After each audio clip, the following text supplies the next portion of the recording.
আসসালামু আলাইকুম। আশা করি সবাই ভালো আছেন। আমি নাফিজ ইসলাম। আজকে আপনাদের সঙ্গে সেট বিষয়ে আলোচনা করব। তো সেট জিনিসটা আসলে কি? সেট বলতে আসলে আমরা বুঝতে পারি যে কোনো কিছুর সংগ্রহ বা কোনো কিছুর কালেকশন। ধরা যাক আমার কাছে হ্যারি পটারের 7টা বই আছে। তার মানে হচ্ছে আমার কাছে হ্যারি পটারের 7টা বইয়ের একটা সেট আছে। তারপর আমি যদি বলি আমার কাছে বিভিন্ন ধরনের, ধরা যাক লাল, নীল, হলুদ এরকম বিভিন্ন ধরনের কলম এর কালেকশন আছে। এই যে কালেকশনটা, এটাকে আমরা গণিতের ভাষায় বলবো আমার কাছে বিভিন্ন ধরনের কলমের সেট আছে। অর্থাৎ সেট বলতে আসলে আমরা বোঝাই যে বাস্তব জগতে যে কোনো কিছুর সংগ্রহই। এটা যে কোনো কিছু সংগ্রহ হতে পারে, বইয়ের সংগ্রহ, কলমের সংগ্রহ, ইভেন বলতে পারি আমরা যদি কোনো দোকানের কথা চিন্তা করি, দোকানে যে আমাদের বিভিন্ন ধরনের ডিভাইসের সংগ্রহ আছে, ওটাও কিন্তু সেটের একটা অংশ। ইভেন যদি আমরা এভাবে বলি যে আমাদের ক্লাসরুমের মধ্যে যে বেঞ্চগুলা, সেটাও কিন্তু একটা সেট, মানে বেঞ্চের যে একটা সংগ্রহ আছে আমাদের ক্লাসরুমে, সেটাও একটা সেট। আবার যদি আমরা বলি ক্লাসরুমে ফ্যানের একটা সংগ্রহ আছে, তার মানে ফ্যানেরটাও একটা সেট। অর্থাৎ এই সেট আসলে কিছুই না, সেট হচ্ছে যে কোনো কিছুর একটা কালেকশন। এখন এই সেটটাকে আমরা ম্যাথমেটিক্যালি কীভাবে প্রকাশ করি? তো যে কোনো কিছু সেটকে আমরা ম্যাথমেটিক্যালি প্রকাশ করি সেকেন্ড ব্র্যাকেট দিয়ে। অর্থাৎ আমি যদি এখানে লিখি যে আমার কাছে যে বইগুলো আছে, ধরা যাক হ্যারি পটারের সিজন 1, তারপরে season 2, season 3, season 4, season 5, season 6, season 7, এই যে 7টা সিজনের যে বই আমার কাছে আছে বা 7টা যে বই আছে, সেই বইয়ের সংগ্রহটাকে আমরা যে এই সেকেন্ড ব্র্যাকেটের মধ্যে লিখলাম, তাহলে এটাই হয়ে গেল আমার হ্যারি পটারের বইয়ের সেট। আবার ধরা যাক আমি যদি কলমের একটা সেট বানাইতে চাই, আমি বলতেছিলাম যে আমার কাছে বিভিন্ন রঙের কলম আছে। তাহলে আমি যদি বলি যে আমার কাছে লাল কলম,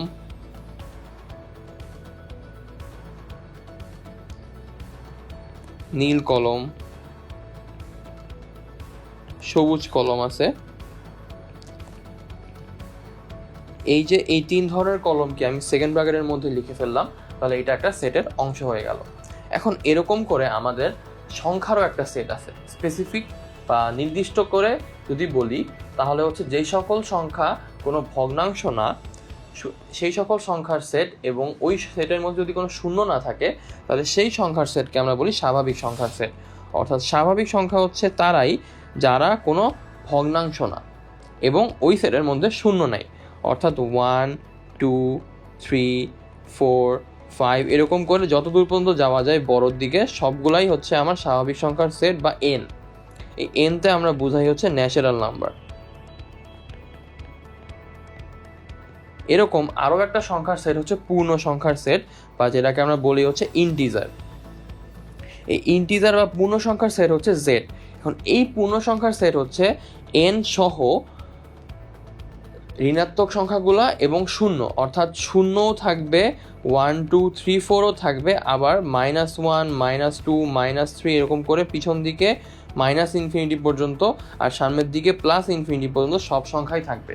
এই সেটটাকে আমরা বলবো পূর্ণ সংখ্যার সেট। এখন এরপরে আমরা জানবো যে সেটের বিভিন্ন ধরনের সংজ্ঞা, বা আমরা যখন সেট নিয়ে অঙ্ক বা আমরা যখন সেট নিয়ে বিভিন্ন প্রবলেম সলভ করব, তখন আমাদের কিছু নতুন নতুন টার্ম আমরা শিখব। সেই টার্মগুলো কি, আমরা সামনে এগুলো নিয়ে আলোচনা করব। তো প্রথমেই আসবে আমার সার্বিক সেট। তো সার্বিক সেট বলতে আসলে আমরা কি বুঝি? সার্বিক সেট যে আমরা যখন সেটের কোনো কালেকশন বা আমরা যখন সেটের কোনো অঙ্ক করব, তখন একটা সেট এরকম থাকবে যে যেই সেটটার মধ্যে অন্যান্য সব সেটের উপাদান থাকবে, সেই সেটটাকে আমরা বলবো সার্বিক সেট। আর এই সার্বিক সেটের উপাদানগুলো থেকে আমরা অন্য যে সেটগুলো পাবো, সেইগুলোকে আমরা বলবো ওই সার্বিক সেটের উপসেট বা সাধারণত উপসেট। যদি একটা উদাহরণ দিই, তাহলে আসলে আপনাদের কাছে ব্যাপারটা আরও পরিষ্কার হবে। ধরা যাক আমার কাছে কয়েকটা নাম্বারের একটা সেট আছে, যেমন 1, 2, 3, 4, 5। তাহলে এটাকে আমি যদি ইউ ধরে নেই, তাহলে আমি যদি এখান থেকে ধরা যাক শুধুমাত্র জোড় সংখ্যাগুলো নিব, তাহলে এখানে জোড় সংখ্যা কোনগুলো আছে? 2 আর 4।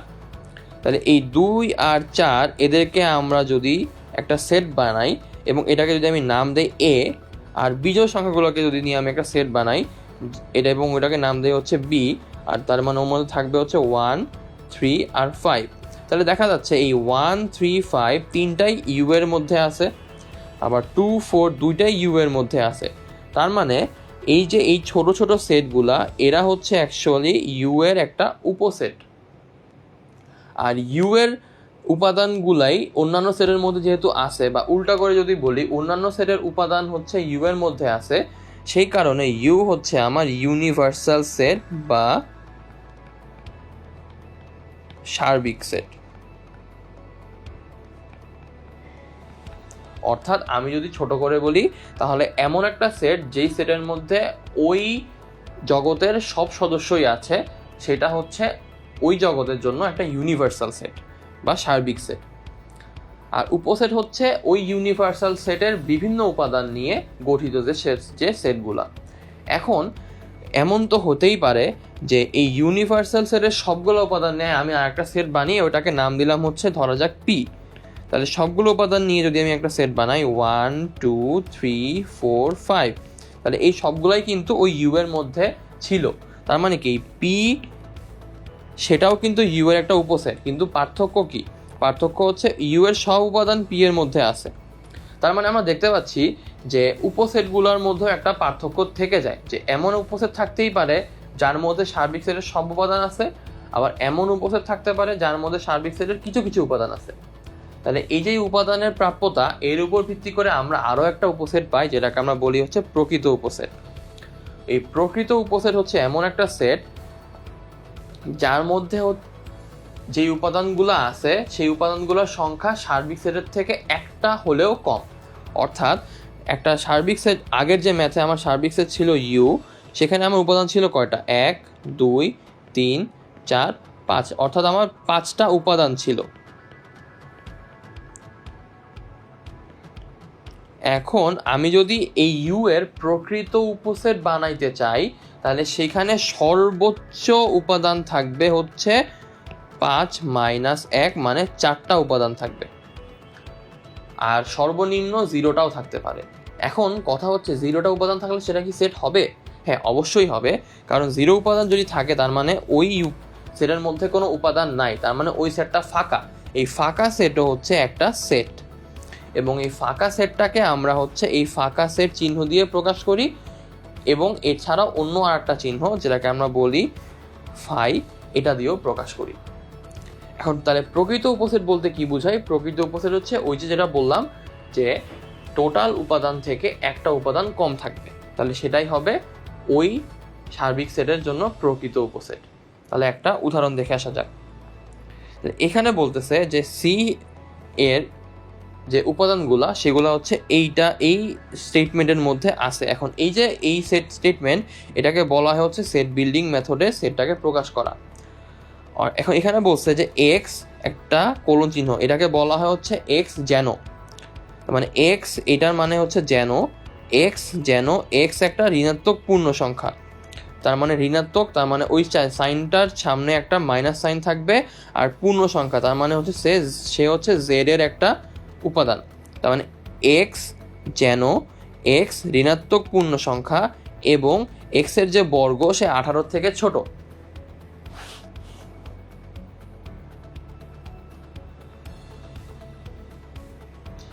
তাহলে যদি সে ঋণাত্মক পূর্ণ সংখ্যা হয় তাহলে আমার কি হবে? 1, মানে সবগুলো আমি নেগেটিভ ভ্যালু নিব।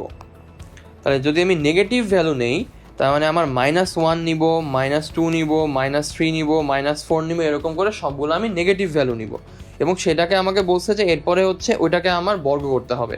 তার মানে আমি যদি 1কে স্কোয়ার করি তাহলে আমার আসবে কত? 1, -2কে স্কোয়ার করলে মাইনাসে মাইনাসে প্লাস হয়ে যাবে, আর 2 স্কোয়ার মানে হচ্ছে 4, মাইনাসে মাইনাসে এখানেও প্লাস হয়ে যাবে, 3 স্কোয়ার মানে হচ্ছে 9, মাইনাসে মাইনাসে এখানেও প্লাস হয়ে যাবে, 4 স্কোয়ার মানে হচ্ছে আমার 16। এবার -5 যদি নেই, 5 স্কোয়ার মানে আবার 25, তাহলে কিন্তু এটা হচ্ছে না। অর্থাৎ আমার শুধুমাত্র এখানে এই এক্স স্কোয়ার 18 থেকে ছোট এরকম শর্ত আমার মেনে চলতেছে কত পর্যন্ত? -4 পর্যন্ত। তার মানে আমার উত্তরটা হবে হচ্ছে -1 -2 -3 -4 এই সবগুলা। অর্থাৎ এই অ্যান্সারটা হতো যদি আমাকে বলা হতো ধনাত্মক পূর্ণ সংখ্যা, কিন্তু আমাকে তো বলছে ঋণাত্মক পূর্ণ সংখ্যা, তার মানে আমার অ্যান্সার হবে হচ্ছে এইটা, এখানে অ্যান্সারটা নাই। ওকে, পরেরটায় যাওয়া যাক। পরের কোশ্চেনে আমাকে বলছে যে স্বাভাবিক সংখ্যার সেটের ক্ষুদ্রতম সদস্য, মানে সবচেয়ে ছোট সদস্য কোনটা। এখন স্বাভাবিক সংখ্যার সেটকে আমরা কি দিয়ে প্রকাশ করি? এন দিয়ে প্রকাশ করি। তাহলে এন এর সবচেয়ে ছোট মেম্বার, মানে সবচেয়ে শুরুর দিকের মেম্বারটা কে? 1। এর নিচে তো আর কোনো সংখ্যা নাই, তার মানে স্বাভাবিক সংখ্যার সেটের ক্ষুদ্রতম সদস্য হচ্ছে 1। ওকে, এরপরে হচ্ছে ফাঁকা সেট, যেটা আমি আগেই বলে আসছি। ফাঁকা সেটকে আমরা প্রকাশ করি হচ্ছে ফাঁকা চিহ্ন দিয়ে অথবা হচ্ছে ফাই দিয়ে, এবং এই সেটটার মধ্যে কোনো উপাদান থাকে না। ওকে, এরপরে টপিকে যাই। এরপরে আমরা শিখবো হচ্ছে সেটের অন্তর। তাহলে এই যে চিহ্নটা, এটাকে আমরা বলি হচ্ছে বাদ। তাহলে এটাকে আমরা পড়বো হচ্ছে এ বাদ বি, এভাবে। এখন এ বাদ বি বলতে আসলে কি বোঝায়? এ বাদ বি বলতে বোঝায় যে এ বাদ বি হচ্ছে এমন একটা সেট যেখানে এ আর বি এর কমন উপাদানগুলো আমরা বাদ দিয়ে দিয়ে এ এর সেটটা লিখব। তাহলে যে সেটটা আমরা পাবো সেটাই হবে হচ্ছে এ বাদ বি। একটা উদাহরণ দেই, তাহলে ব্যাপারটা ক্লিয়ার হবে। ধরা যাক আমার কাছে একটা সেট আছে এ 1 2 3, আর একটা সেট আছে হচ্ছে বি 2 আর 3। তাহলে আমি যদি এখন এ বাদ বি বের করতে চাই, তাহলে আমি আগে চেক করব যে এ আর বি এর মধ্যে কোনো কমন উপাদান আছে কিনা। এখানে কি আছে? হ্যাঁ আছে, 2 আর 3 এতেও আছে, বিতেও আছে। তাহলে আমি কি করব? কমন উপাদানগুলো বাদ দিয়ে দিব। তাহলে বাদ দিয়ে কোন সেটটা নিব? সবসময় প্রথম সেটটা, মানে হচ্ছে এখানে যে প্রথম সেটটা সেটাই। তাহলে 2 আর 3 কোন সেট থেকে বাদ দিব? এ থেকে বাদ দিব। তাহলে বাদ দিলে আর কে থাকে? 1 থাকে। তার মানে আমার অ্যান্সার হবে শুধুমাত্র 1। তাহলে একটা কোশ্চেন করে ফেলা যাক। আমাকে বলছে যে এক্স যেন এক্স 12 এর গুণনীয়ক সমূহ। তাহলে গুণনীয়ক বলতে কি বোঝায়? গুণনীয়ক বলতে বোঝায় এমন সংখ্যাগুলা যেই সংখ্যা দিয়ে আমি 12কে ভাগ করলে নিঃশেষে বিভাজ্য হবে। তাহলে আমি 12কে ভেঙে ফেলি, তাহলে কত আসবে? 2 × 6, তারপরে 2 × 2 × 3। আমি যদি অন্যভাবে করি, তাহলে 2 × 6 আর আসবে হচ্ছে 6 × 2 আর আসবে হচ্ছে 1 × 12। তার মানে 12 এর গুণনীয়ক কারা? 1, আরেকটা আসবে হচ্ছে 4 × 3। তাহলে 1 2 3 4 6 12, এরাই হচ্ছে 12 এর গুণনীয়ক। আর কি কোনোটা আছে? 5 দিয়ে তো ভাগ করা যায় না 12কে, 7 দিয়েও ভাগ করা যায় না, 8 দিয়েও যায় না, 9 দিয়েও যায় না, 10 দিয়েও যায় না, 11 দিয়েও যায় না, শুধুমাত্র 12 দিয়ে ভাগ করা যায়। তার মানে আমার 12 এর গুণনীয়কের সেট হচ্ছে 1 2 3 4 5 6 12, এবং এটা হচ্ছে তার মানে আমার পি সেট। তাহলে কিউ সেট কি হবে? কিউ সেট হচ্ছে এক্স যেন এক্স হচ্ছে 3 এর গুণিতক সমূহ। তার মানে 3 এর সঙ্গে আমি অন্য যে সংখ্যাগুলো গুণ করে যাদেরকে পাবো তারা হচ্ছে 3 এর গুণিতক। তার মানে আমি যদি 3 এর সঙ্গে 1 গুণ করি তাহলে 3 পাবো, 3 এর সঙ্গে 2 গুণ করলে 6, 3 এর সঙ্গে 3 গুণ করলে 9, 3 এর সঙ্গে 4 গুণ করলে হচ্ছে 12। এই যেই আমি গুণফলগুলো পেলাম এরা সবাই হচ্ছে 3 এর গুণিতক। তো আমাকে বলছে কিউ সেটে হচ্ছে এক্স হচ্ছে 3 এর গুণিতক এবং এক্স হচ্ছে 12 থেকে ছোট অথবা 12 সমান। তাহলে 3 এর গুণিতক কারা? 3 6 9 12। তাহলে 12 এর সমান বা 12 এর থেকে ছোট কারা হবে? 3 6 9 12, চারটাই তো হবে। এখন এরপরে যদি 3 × 5 করি তাহলে আসে আমার 15, কিন্তু 15 তো আবার 12 থেকে বড় হয়ে যায়, তার মানে কিন্তু 15টা আমার কিউ সেটের মধ্যে আসবে না।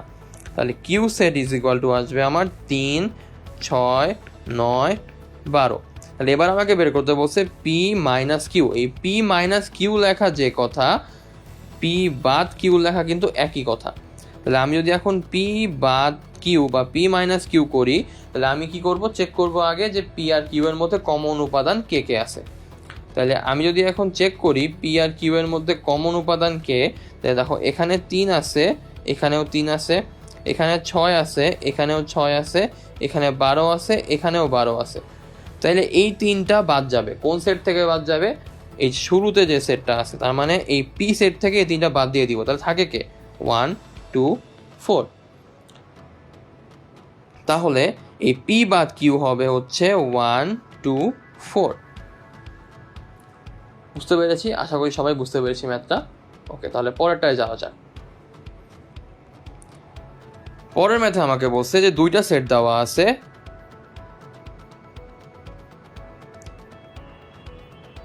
এ একটা সেট, বি একটা সেট।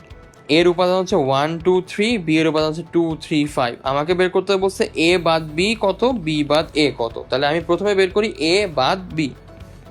তাহলে এ বাদ বি মানে হচ্ছে এর উপাদান 1 2 3 বিয়োগ 2, বি এর উপাদান 2 3 5। তার মানে এখানে কমন গুলা কে আছে? 2 3 2 3। শুরুতে কে আছে? এ। তার মানে 2 3 আমি কোথা থেকে বাদ দিব? প্রথম সেট থেকে বাদ দিব। তার মানে আমার উত্তর আসবে শুধুমাত্র 1। এবার যদি আমি বি বাদ এ করি, তাহলে বি এর উপাদান হচ্ছে 2 3 5 মাইনাস হচ্ছে 1 এর উপাদান 1 2 3। কমন উপাদান কে? 2 3 2 3। কার থেকে বাদ দিব? এখানে যে প্রথমে আছে হচ্ছে বি। তাহলে কোন সেট থেকে বাদ দিব? এই সেট থেকে বাদ দিব। তার মানে আমার অ্যান্সার কত আসবে? 2 আর 3 বাদ, শুধুমাত্র অ্যান্সার হচ্ছে 5। আশা করি এই বাদের ব্যাপারটা সবার কাছে ক্লিয়ার। ওকে, এরপরের টপিকে যাই। এরপরের টপিকটা হচ্ছে আমার পূরক সেট। পূরক সেট মানে হচ্ছে এই সার্বিক সেট থেকে আমি যদি তার কোনো উপসেটকে বাদ দিয়ে দেই, বা যদি আরও স্পেসিফিক্যালি বলি, আমি যদি সার্বিক সেট থেকে কোনো একটা উপসেটের উপাদানগুলো বাদ দিয়ে দেই, তাহলে যে সেটটা পাবো সেই সেটটা হচ্ছে ওই উপাদান, মানে ওই সেটের একটা পূরক সেট। অর্থাৎ আমি যদি সার্বিক সেট ইউ থেকে সার্বিক সেটের একটা উপসেট এ কে বাদ দিয়ে দেই, তাহলে যেই সেটটা আমি পাবো এটার বিয়োগফল হিসাবে, সেই সেটটাকে আমি বলবো হচ্ছে এ এর একটা পূরক সেট। অর্থাৎ ইউ ইজ ইকুয়াল টু, যদি আমি ধরে নেই 1 2 3 4 5 6 7, আর এ ইজ ইকুয়াল টু যদি আমি ধরি 2 4 6, তাহলে আমার এ প্রাইম হবে হচ্ছে ইউ বাদ এ। তার মানে হচ্ছে আমি ইউ এর থেকে 2 বাদ দিয়ে দিব, 4 বাদ দিয়ে দিব, 6 বাদ দিয়ে দিব। তাহলে ইউ বাদ এ হবে 1 3 5 7। অর্থাৎ এই পূরক সেটটা হবে হচ্ছে ইউনিভার্সাল সেট এ। ইউনিভার্সাল সেট থেকে এ কে আমি জাস্ট বাদ দিয়ে দিব, তার মানে এই সেটটা। ওকে, এরপরের টপিকে যাই। পরের টপিকটা হচ্ছে শক্তি সেট। শক্তি সেট হচ্ছে আমি যদি কোনো একটা সেটের সবগুলো উপসেটকে নিয়ে একটা সেট বানাই, সেটা হবে ওই সেটের শক্তি সেট। এখন ধরা যাক এ হচ্ছে একটা সেট, তাহলে এ এর উপসেট কারা? এ এর একটা উপাদান নিয়ে উপসেট হতে পারে, 2টা উপাদান নিয়ে উপসেট হতে পারে, কোনো উপাদান নিয়ে না নিয়ে উপসেট হতে পারে। তো এ থেকে যদি আমি শুধুমাত্র 1 কে নেই তাহলে একটা উপসেট পাবো, যদি 2 কে নেই তাহলে একটা উপসেট পাবো, 1 আর 2 যদি দুইটাই নেই তার মানে কি সবগুলো উপাদান নিয়ে নিলাম, তাহলে একটা উপসেট পাবো। যদি 1 আর 2 কাউকেই না নেই, তার মানে কি ফাঁকা একটা সেট নিব, তাহলেও কিন্তু একটা উপসেট পাবো। তার মানে কি টোটাল আমি 4টা উপসেট পেলাম। এই 4টা উপসেটকে নিয়ে এবার আমি একটা সেট বানাবো। তাহলে যেই সেটটা পাবো এইটাই হইতেছে আমার এ সেটের শক্তি সেট।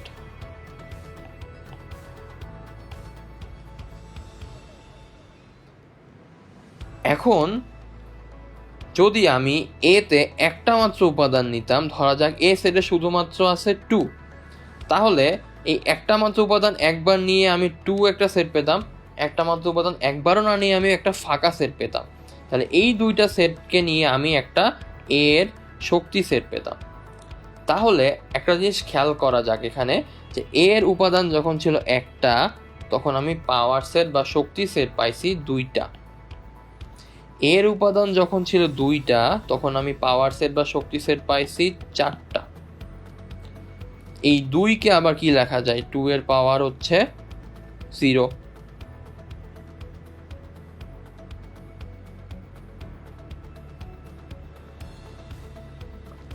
এই 2কে আবার কি লেখা যায়? 2 এর পাওয়ার হচ্ছে 1। আবার এই 4কে কি লেখা যায়, 2 এর পাওয়ার হচ্ছে 2। যদি এরকম হইতো যে এ সেটে কোনো উপাদান নাই, তার মানে কি ফাঁকা সেট, তাহলে এর ফাঁকা সেটের শক্তি সেট কি আসতো, ফাঁকা সেট ফাঁকা সেট। তাহলে একটা সেট পাইতাম না, কোনো উপাদান নাই, তাও আমি একটা পাওয়ার সেট পাইছি। তার মানে 2 এর পাওয়ার 0 বসাইলেও কিন্তু আমার 1 চলে আসে, আবার 2 এর পাওয়ার 1 বসাইলে 2 চলে আসে, 2 এর পাওয়ার 2 বসাইলে 4 চলে আসে, 2 এর পাওয়ার যদি 3 বসাই তাহলে কত আসবে, 8। তার মানে যদি কোনো পাওয়ার সেট, মানে যদি কোনো সেটের উপাদান সংখ্যা 3 হয়, তাহলে তার পাওয়ার সেট পাবো কত, 2⁻3, মানে হচ্ছে 8টা। এই যে যদি কোনো সেটের উপাদান সংখ্যা n হয়, তার মানে আমরা বলতে পারতেছি ওই সেটের পাওয়ার সেট কয়টা হবে, 2n সংখ্যক। এটা হচ্ছে আমার একটা ফর্মুলা, যে যদি কোনো সেটের পাওয়ার সেট বা যদি কোনো সেটের উপাদান সংখ্যা n হয়, তাহলে ওই সেটের পাওয়ার সেট আসবে 2 এর পাওয়ার n। আশা করি আমরা ব্যাপারটা বুঝতে পেরেছি। তাহলে একটা ম্যাথ করা যাক। আমাকে বলছে যে এক্স যেন এক্স হচ্ছে ফিবোনাচ্চি সংখ্যা। তাহলে ফিবোনাচ্চি সংখ্যা কি সেটা আমাদের জানতে হবে। তো ফিবোনাচ্চি সংখ্যা হচ্ছে এমন একটা ধারার সংখ্যা যেই ধারার আগের দুইটা পদ যোগ করলে পরের পদ পাওয়া যায়। ধারাটা আমরা আগে জেনে নেই। ধারাটা হচ্ছে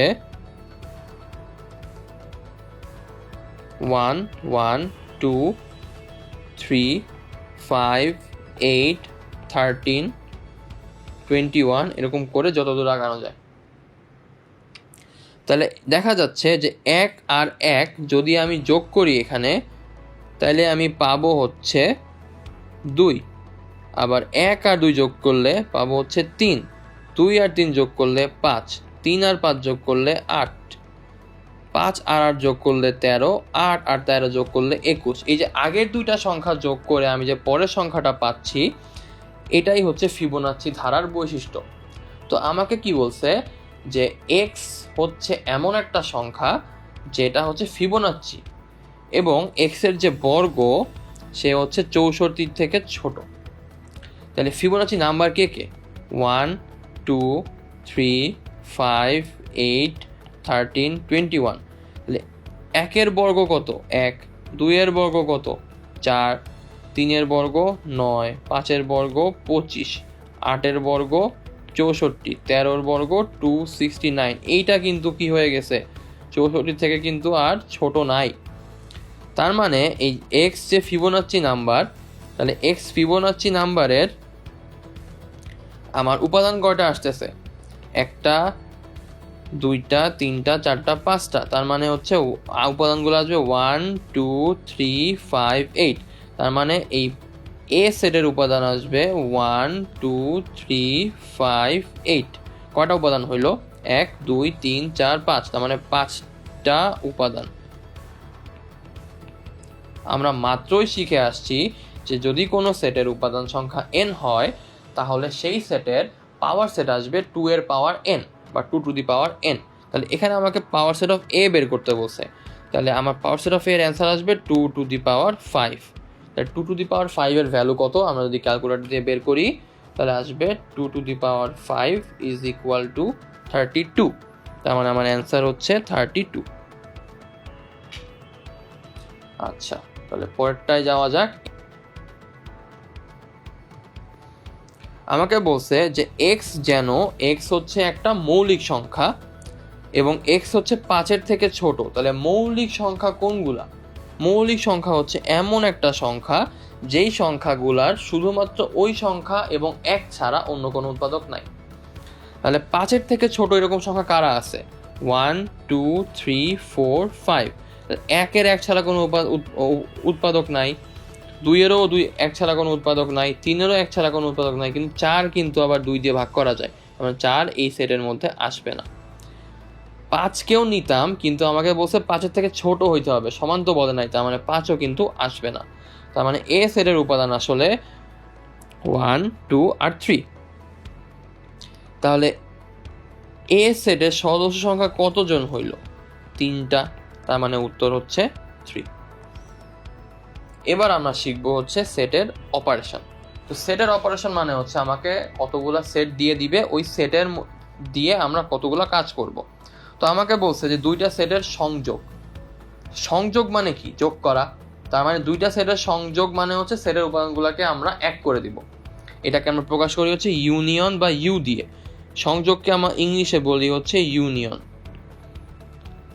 এ আর বি যদি দুইটা সেট হয় তাহলে এর সংযোগকে আমরা প্রকাশ করব হচ্ছে এ ইউনিয়ন বি দিয়ে। এরপরে আসি সেটের ছেদ বা হচ্ছে ইংরেজিতে যদি বলি ইন্টারসেকশন। ইন্টারসেকশন মানে হচ্ছে দুইটা সেটের মধ্যে একই উপাদান বা কমন উপাদান কারা আছে সেই সেটটাকে আমরা বলবো হচ্ছে দুইটা সেটের ছেদ বা হচ্ছে ইন্টারসেকশন। এটাকে আমরা প্রকাশ করি হচ্ছে এই চিহ্নটা দিয়ে।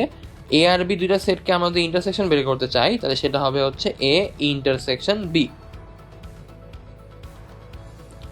একটা ম্যাথ করা যাক। আমাকে বলতেছে যে ইউনিভার্সাল সেট এ ইউ এর উপাদান হচ্ছে 1 2 3 4 5 6। এ একটা সেট সেটা হচ্ছে 1 3 5, বি একটা সেট সেটা হচ্ছে 3 5 6। এখন আমাকে বের করতে বলছে যে এ প্রাইম ইন্টারসেকশন বি প্রাইম, মানে আমাকে হচ্ছে এ সেটের সঙ্গে কিন্তু কোনো সম্পর্ক জিজ্ঞেস করে নাই। আমাকে বলছে এ এর পূরক সেট আর বি এর পূরক সেটের ছেদ বের করতে বলছে বা ইন্টারসেকশন বের করতে বলছে। তাহলে আমাকে আগে বের করতে হবে এ এর পূরক সেটটা কত, সেটা কি আসবে ইউ বাদ এ। তার মানে হচ্ছে 1 2 3 4 5 6 বাদ 1 3 5। তার মানে ইউ থেকে আমরা হচ্ছে 1 3 আর 5 বাদ দিয়ে দিব। তার মানে থাকতেছে আমার হচ্ছে 2 4 6। তাহলে এ প্রাইম ইজ ইকুয়াল টু 2 4 6। একইভাবে বি প্রাইম আসবে হচ্ছে ইউ বাদ বি, মানে হচ্ছে 1 2 3 4 5 6 মাইনাস হচ্ছে 3 5 6। তাহলে এখান থেকে আমি 3 5 আর 6 বাদ দিয়ে দিলে থাকতেছে 1 2 4। এবার আমি বের করব হচ্ছে এ প্রাইম ইন্টারসেকশন বি প্রাইম, মানে হচ্ছে 2 4 6 ইন্টারসেকশন 1 2 4। এখন ইন্টারসেকশন মানে হচ্ছে কমন উপাদান। তার মানে এখানে কে কে আছে, এখানেও 2 আছে, এখানেও 2 আছে, এখানেও 4 আছে, এখানেও 4 আছে। তাহলে আমার অ্যান্সারটা হবে হচ্ছে 2 আর 4 এটার সেট।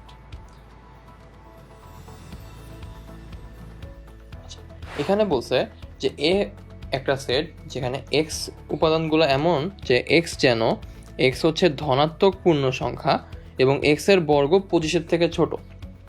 বিতে বলছে যে এক্স যেন এক্স হচ্ছে মৌলিক সংখ্যা এবং এখানেও এক্স এর বর্গ 25-এর থেকে ছোট। কিন্তু সিতে বলছে এক্স হচ্ছে মৌলিক পূর্ণ সংখ্যা কিন্তু এক্স এর বর্গ 25-এর সমান। একটা জিনিস সেটা হচ্ছে মৌলিক সংখ্যা আর মৌলিক পূর্ণ সংখ্যা কিন্তু একই জিনিস। কারণ কি, মৌলিক সংখ্যাতে আমরা কি বলতেছিলাম যে মৌলিক সংখ্যা হচ্ছে এমন একটা সংখ্যা যে সংখ্যার উৎপাদকগুলো হচ্ছে এক এবং ওই সংখ্যাটাই। তাহলে যদি এক এবং ওই সংখ্যাটাই ছাড়া ওই সংখ্যাটার ওর কোনো উৎপাদক না থাকে তাহলে মৌলিক পূর্ণ সংখ্যার ক্ষেত্রে আমার কি নেগেটিভ মানগুলো আসতে পারবে? আসতে পারবে না কিন্তু। কারণ নেগেটিভের ক্ষেত্রে কি আসবে, যদি আমি ধরে নেই -2 নিলাম, -2 এর 1 একটা উৎপাদক, 2 একটা উৎপাদক, -2 একটা উৎপাদক, -1ও একটা উৎপাদক। তার মানে কি এই নেগেটিভ সংখ্যাগুলো কিন্তু অ্যাকচুয়ালি মৌলিক সংখ্যা হতে পারবে না। তাহলে মৌলিক সংখ্যা মানে হচ্ছে শুধুমাত্রই ধনাত্মক সংখ্যা। তার মানে পূর্ণ সংখ্যা যদি আমাকে বলে মৌলিক পূর্ণ সংখ্যা, সেখানে কিন্তু অ্যাকচুয়ালি আমার এই 1 2 3 মানে ধনাত্মকগুলাই শুধুমাত্র আসবে। আচ্ছা, তাহলে এবার শুরু করা যাক যে এক্স যেন এক্স হচ্ছে ধনাত্মক পূর্ণ সংখ্যা এবং এক্স এর বর্গ 25-এর থেকে ছোট আসবে। তাহলে আমি ধরে নিই যে প্রথমে আমি নিব হচ্ছে 1, তারপরে নিব 2, তারপরে নিব 3, তারপরে নিব 4, তারপরে নিব 5, তারপর নিব 6। তাহলে 1 স্কোয়ার ইজ ইকুয়াল টু কত? 1, 2 স্কোয়ার হচ্ছে 4, 3 স্কোয়ার হচ্ছে 9, 4 স্কোয়ার 16, 5 স্কোয়ার 25 আর 6 স্কোয়ার হচ্ছে 36। এখন এক্স এর বর্গ 25-এর থেকে ছোট হতে হবে। তাহলে আমরা কোন কোন সংখ্যা নিতে পারবো? 16 পর্যন্ত নিতে পারবো, 25 কিন্তু নিতে পারবো না, কারণ আমাকে 25-এর থেকে সমান কিন্তু বলে নাই। তাহলে আমার এ সেটের উপাদান আসবে 1 2 3 আর 4। এবার বি এরটায় আসি। বি এরটায় আমাকে বলছে এক্স হচ্ছে মৌলিক সংখ্যা এবং এক্স এর বর্গ 25 থেকে ছোট। তাহলে মৌলিক সংখ্যা বলাই কিন্তু এই 4টা বাদ পড়ে যাবে। তাহলে সেক্ষেত্রে বি এর উপাদান সংখ্যা আমার কত কত আসবে? 1 2 আর 3। এবার আসি সি এর ক্ষেত্রে। সি এর ক্ষেত্রে আমাকে বলছে যে এক্স হচ্ছে মৌলিক পূর্ণ সংখ্যা এবং এক্স এর বর্গ 25 থেকে ছোট। তাহলে আমার কিন্তু এখানে নেগেটিভগুলো আসবে না, যদিও সেখানে পূর্ণ সংখ্যা বলছে তারপরেও কিন্তু নেগেটিভ আসবে না, কারণ মানে মৌলিক সংখ্যা যদি হয় তাহলে কিন্তু সে ঋণাত্মক হতে পারবে না। তাহলে আমার মৌলিক পূর্ণ সংখ্যা বা মৌলিক সংখ্যা এর বর্গ 25 সমান এরকম কোন সংখ্যাটা আছে? শুধুমাত্র একটাই কিন্তু আছে, মানে হচ্ছে 5। তার মানে সি ইজ ইকুয়াল টু 5। এবার আমাকে বের করতে বলছে A intersection B intersection C. তার মানে এ বি সি তিনটা সেটের মধ্যেই যারা কমন তাদেরকে আমার বের করতে হবে। তার মানে এ আর বি এর মধ্যে কমন কারা? 1 2 3 1 2 3। এবার চেক করি যে 1 2 3 এর মধ্যে কোনোটা কি সি এর মধ্যে আছে কিনা। দেখা যাচ্ছে 1 2 3 কোনোটাই কিন্তু সি এর মধ্যে নাই। তার মানে অ্যাকচুয়ালি যে A intersection B intersection C এটা বলতে আসলে আমাকে একটা ফাঁকা সেট বোঝাচ্ছে, কারণ কোনো উপাদানই এর মধ্যে নাই। আশা করি ম্যাথটা বুঝতে পেরেছেন। তাহলে পরেরটায় যাওয়া যাক।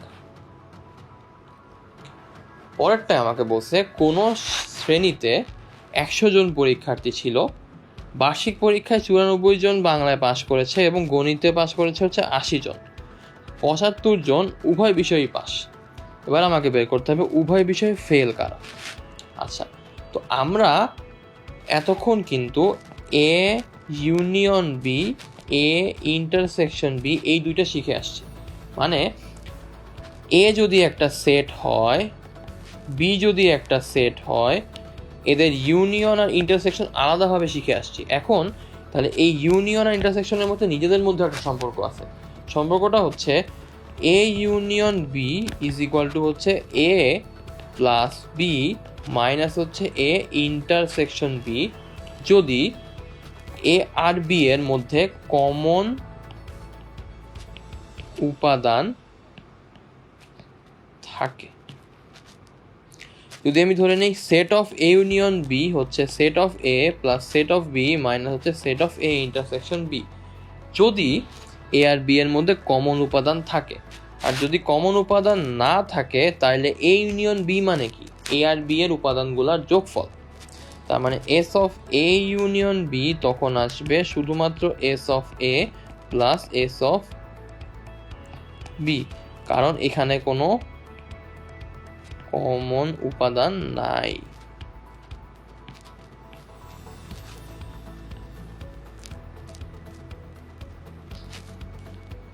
আচ্ছা, এই জিনিসটা আমরা একটু চিত্র দিয়ে বুঝি। আপনাদের যদি প্রয়োজন হয় আপনারা এটাকে স্ক্রিনশট নিয়ে রাখতে পারেন। আচ্ছা, তাহলে আমরা চিত্র দিয়ে এবার একটু বুঝি। ধরা যাক এইটা হচ্ছে আমার এ এর সেট আর এইটা হচ্ছে আমার বি এর সেট। এখন আমি যদি এ ইউনিয়ন বি বলি, তার মানে কি এই সেটের সব উপাদান নিব, এই সেটের সব উপাদান নিব। কিন্তু আমি বলছিলাম যে এ আর বি এর মধ্যে কিন্তু কেউ কমন নাই। তার মানে আমি যদি এখন এ ইউনিয়ন বি বলি, তার মানে কি এ আর বি এর সব উপাদান নিতে হবে। তার মানে আমার কি আসবে? এ এর উপাদান প্লাস বি এর উপাদান। এবার আমি যদি চিন্তা করি যে এ আর বি দুইটা সেট, কিন্তু এবার এ আর বি এর মধ্যে কমন উপাদান আছে, মানে এতটুকু হচ্ছে এদের মধ্যে কমন। তাহলে এখন যদি আমি এ ইউনিয়ন বি এর ক্ষেত্রে এ প্লাস বি লিখি, তাহলে এ একবার নিলাম, ঠিক আছে? তাহলে এতটুকু আসলো।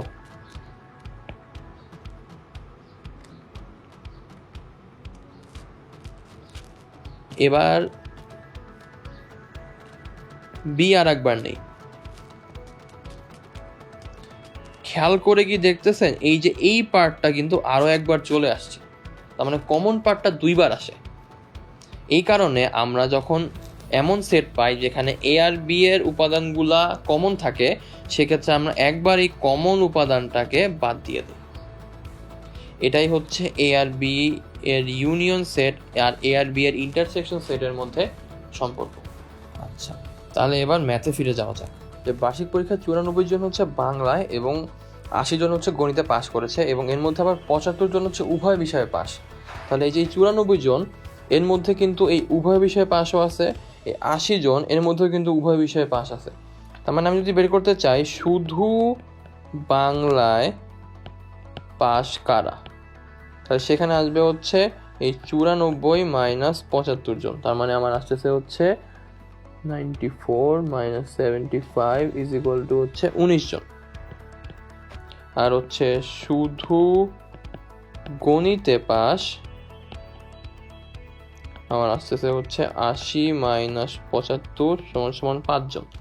আর উভয় বিষয়ে পাস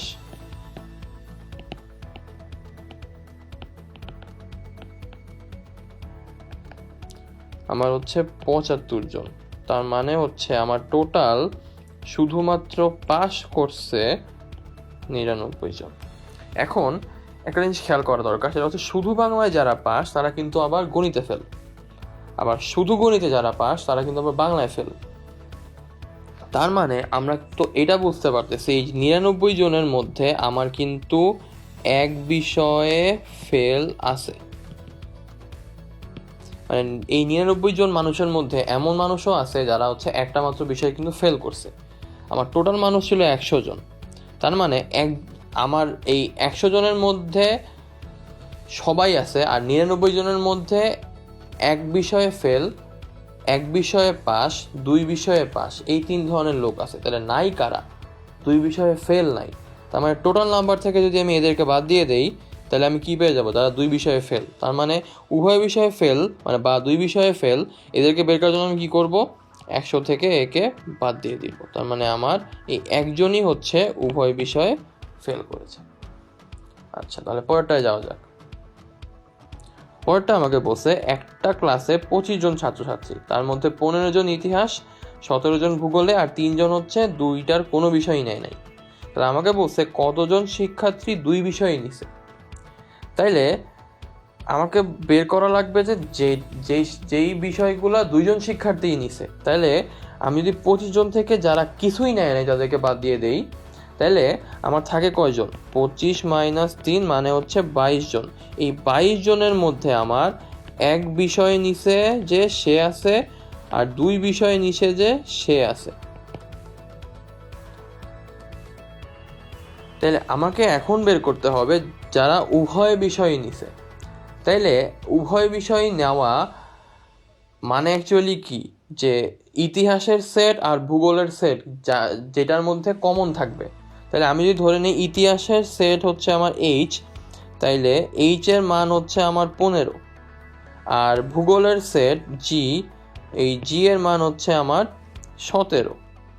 তাহলে আমার এইচ ইউনিয়ন জি আমার আসবে হচ্ছে 22। তাহলে H union G is equal to কি? H plus G minus H intersection G. তাহলে 22 is equal to 15 plus 17 minus H intersection G. তাহলে এইচ ইন্টারসেকশন জি is equal to 15 plus 17 minus 22। তাহলে আমার আসতেছে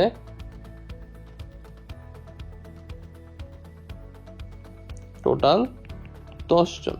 তাহলে এই 10 জন হচ্ছে আমার উভয় বিষয়ই নিছে, কারণ এটা হচ্ছে এইচ ইন্টারসেকশন জি এর ভ্যালু। ওকে, পরেরটায় যাই। আমাকে বলছে কোন স্কুলের 32 জন ছাত্রের মধ্যে 18 জন গান পছন্দ করে, 16 জন কবিতা পছন্দ করে, আর 7 জন দুইটা বিষয়ই পছন্দ করে। তার মানে গান যে পছন্দ করে সেও আছে, কবিতা যে পছন্দ করে সেও কিন্তু আছে। কিন্তু আমাকে বের করতে বলছে কতজন কোনো বিষয়ই পছন্দ করে না। তার মানে আমাকে এখন বের করা লাগবে যে কারা কারা কেবল মানে অন্তত একটা মাত্র বিষয় পছন্দ করে। মানে গান যারা পছন্দ করে তাদেরকেও নিব, যারা কবিতা পছন্দ করে তাদেরকেও নিব, যারা দুইটাই পছন্দ করে তাদেরকেও নিব। এই যেই পছন্দগুলা যদি আমি টোটাল থেকে বাদ দিয়ে দিই তাহলে আমি কি পেয়ে যাবো? অপছন্দগুলা পাবো। তার মানে গান পছন্দগুলা নিব, এটা কিন্তু আমার শুধু গান পছন্দ হতে হবে। তারপরে নিব হচ্ছে শুধু কবিতা পছন্দ, এরপরে নিব হচ্ছে গান প্লাস কবিতা, দুইটাই পছন্দ। তাহলে শুধু গান পছন্দ যারা, তারা ছিল হচ্ছে এই 18 জন মাইনাস 7 জন, কারণ 7 জন কি দুইটাই পছন্দ করে। তাহলে 18 মাইনাস 7, শুধু কবিতা কি 16 মাইনাস 7, আর গান প্লাস কবিতা কত আসবে? শুধুমাত্র 7। তাহলে আমার উত্তরটা আসবে, টোটাল আসতেছে আমার 27 জন। তাহলে এই 27 জন হচ্ছে একটা বিষয় অন্তত পছন্দ করে। তাইলে কোনোটাই পছন্দ না,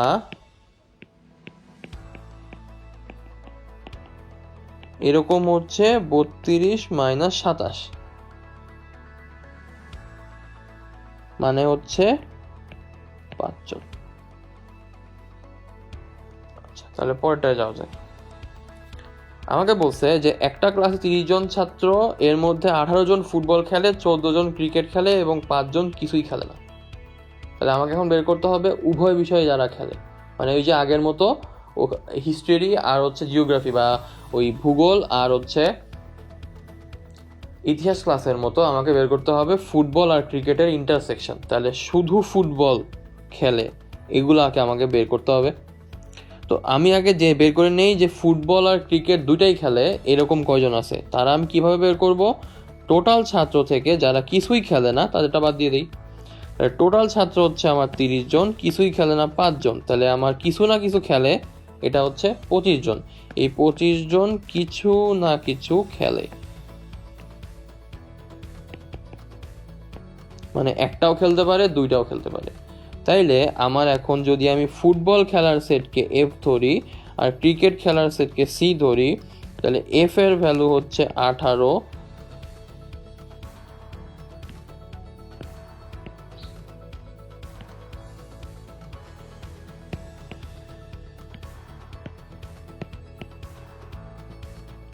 সি এর ভ্যালু হচ্ছে 14, আর এফ ইউনিয়ন সি এর ভ্যালু হচ্ছে 25। তাহলে F union C is equal to F plus C minus F intersection C. তাহলে 25 is equal to 14 plus 18 minus F intersection C. তাহলে এফ ইন্টারসেকশন সি হচ্ছে 18 প্লাস 14 মাইনাস 25,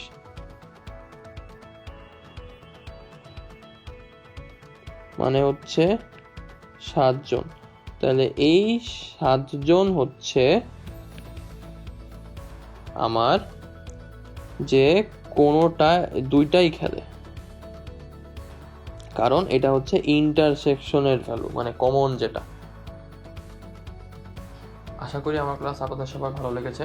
আজকে এই পর্যন্তই, ধন্যবাদ।